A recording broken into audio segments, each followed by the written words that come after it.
In this part, we will introduce the capital asset pricing model, CAPM, linked risk and required rates of return. We then discuss two other asset pricing models, the arbitrary pricing theory model and the Fama-Franz three-factor model. Finally, we introduce a relatively new but fast-growing field, behavioral finance. One important use of portfolio risk concept is to select efficient portfolios, defined as those portfolios that provide the highest expected return for any degree of risk or the lowest degree of risk for any expected return. There are two cases, two asset case and an asset case. For two asset case, we have the equation for expected return for portfolio, the standard deviations, and the last one is minimum risk portfolio. The N asset, we have the expected return for a portfolio with an asset and the variance of the portfolio. Now we go to basic assumption of the capital asset pricing model. One, investor focus on a single holding period and they seek to maximize the expected utility of their terminal weight by choosing among alternative portfolio on the basis of its portfolio expected return and standard deviation. 2. Investor can borrow or lend unlimited amount at a given risk-free rate of interest. There are no restrictions on short sale of any asset. 3. Investors have identical estimate of the expected returns, variance, and covariance among all assets. All assets are perfectly divisible and perfectly liquid. There are no transaction costs, no taxes. All investors are price takers, means that all investors assume that their own buying and selling activities will not affect stock prices. And the last one is the quantities of all assets are given and fixed. The risk-return relationship is more complex. The stock price is specified as a function with more than one factor. Stephen Ross had proposed an approach called arbitrary pricing theory (APT). The APT can include any number of risk factors, so the required return could be a function of 2, 3, 4, or more factors, which means CAPM is considered as a special case of APT. In that the securities market lies represent a single factors model of the asset price, where beta is exposed to changes in value of the market. APT is based on complex mathematical and statistical theory. APT model is widely discussed in academic literature. Practical usage today has been limited, since the selection and the number of factors it used in the model is ambiguous. The SMA states that its stock required return is equal to the risk-free rate plus the product of the market risk premium times the stock beta coefficient. And the historical realized return can be expressed as follows. Rather than specifying a stock return as a function of one factor, we can specify required and realized returns on individual stock as a function of various fundamental economic factors. The equation shows that the realized return on any stock is the sum of the stock expected return, increase or decrease that depend on unexpected changes in fundamental economic factors, multiplied by the sensitivities of the stock to these changes, and a random term that reflects changes unique to the firm. Theoretically, we could construct a portfolio that was risk-like or the next investment in equals zero. Such a zero investment portfolio must have a zero expected returns or arbitrary operation could occur and cause the prices of the underlying asset to change until the portfolio expected return becomes zero. The APT equivalent of the CAPM security market line then will be. Assume that all stock returns depend on only three risk factors: inflation, industrial production, aggregate degree of risk aversion. The risk-free rate is 8%.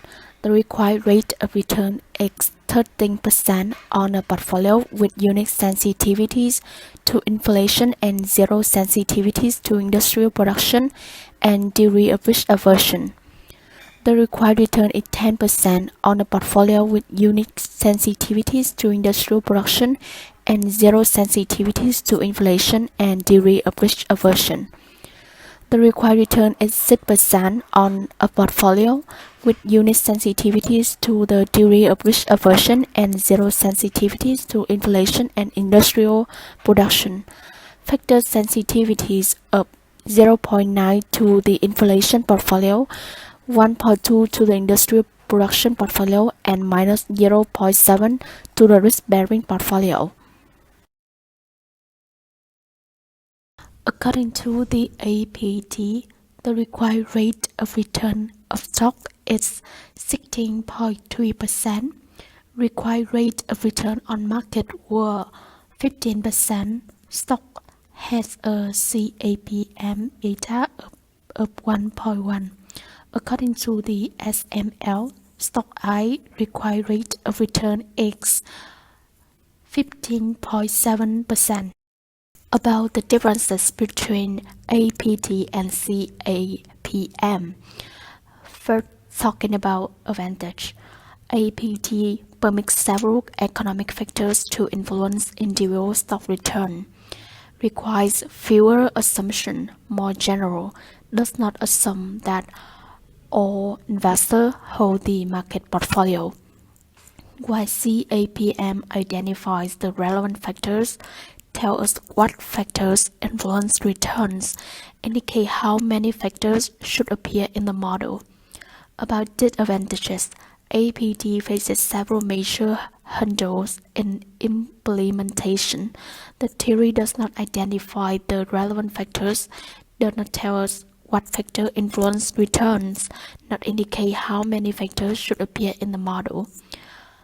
While CAPM assume the effect of all factors, more assumption, less general, required, not met in practice. Now we go to the third factor, Fama-French three-factor model.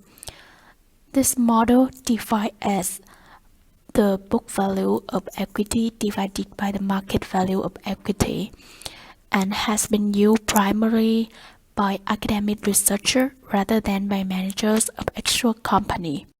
And here is the model of Fama-French three-factor. We also have the Fama-French three-factor model version of the CAPM security market line for the required return on a stock. Estimated the following regression coefficient. Assume that the expected market risk premium is 6% and the risk-free rate is 6.5%. Suppose the expected value of RSMB is 3.2% and the expected value of RHML is 4.8%. Using the Fama-French three-factor model, the required return is 13.98%. Now we move to part 4, behavioral finance. The efficient market hypothesis is one of the cornerstones of modern finance theory. It implies that on average, assets trade at prices equal to their intrinsic values. If a stock price is too low, then rational trader will quickly take advantage of these opportunities and will buy the stock. And this action will quickly push price back to the equilibrium level. Vice versa, if a stock price is too high, then rational trader will sell it, pushing the price down to its equilibrium level. Although some events seem to be inconsistent with the hypothesis, stock may have short-term momentum. Stocks that perform poorly tend to continue performing poorly over the next 3 to 12 months. Stock may have long-term reversal. In particular, stocks that have the lowest returns in a 5-year period tend to outperform the market during the next 5 years. As a result, a number of researchers created a new field called behavioral finance. It is a combination between psychology and finance. They argue that behavioral finance theory rests on two important building blocks. First, mispricing can persist because it is often difficult or risky for traders to take advantage of mispriced assets. This explains why mispricing may persist. For example, even if it is clear that a stock price is too low because investors have overreacted to recent bad news, a trader with limited capital may be reluctant to buy the stock for fear that the same force that puts the price down may work to keep it artificially low for a long period of time. On the other side, during the stock market bubble that burst in 2000, many traders who believed that stock prices were too high and lost a lot of money selling stock in the early stage of the bubble, because stock prices collide even higher before they eventually collapsed. In other words, there is no reliable way to take advantage of mispricing. We try to understand how mispricing occurs in the first place. Not only do most people view risky gains and losses differently, but other studies suggest that people's willingness to take a gamble depends on recent past performance. The experiments suggest that investors and managers behave differently in down markets than they do in up markets, in which they are playing with the house money. Many psychological tests also show that people are overconfident with respect to their own abilities relative to the abilities of others. Behavioral finance also has implications for corporate finance. Studies suggest that overconfidence leads managers to overestimate their abilities and the quality of their projects. This result may explain why so many corporate projects fail to live up to their stated expectations.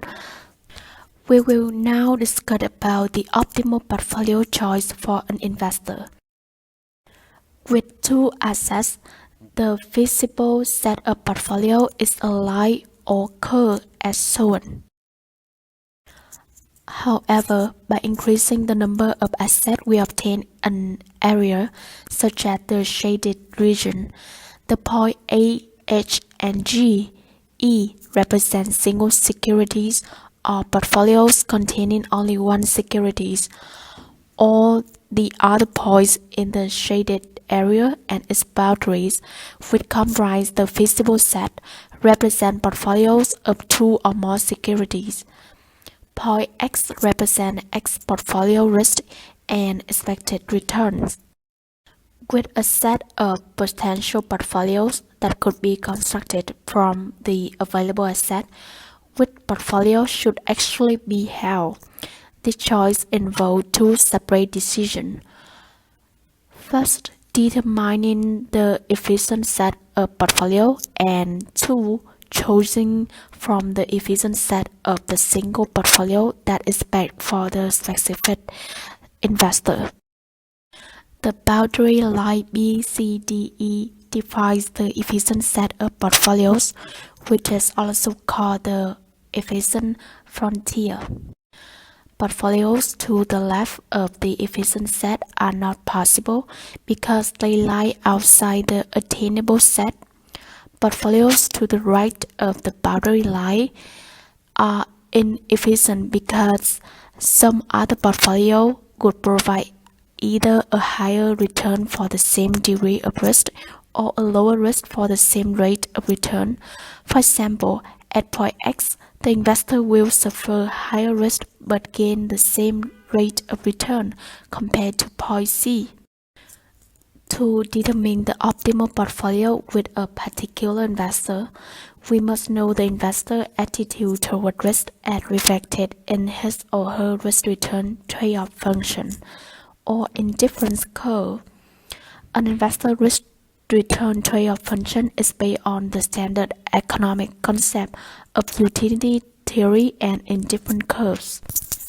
Each line represents the indifference curve of its individuals, Y and Z. Mrs.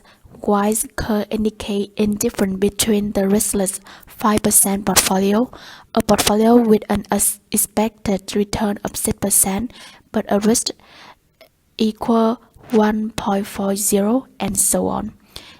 Mr. Z's curve indicates indifference between a riskless 5% returns and expected 6% return with risk equal 3.3%, and so on. Mrs. Y requires a higher expected rate of returns as compensation for any given amount of risk. Thus, Mrs. Y is said to be more risk adverse than Mr. Z. Her higher risk aversion causes Mrs. Y to require a higher risk premium than Mr. Z requires.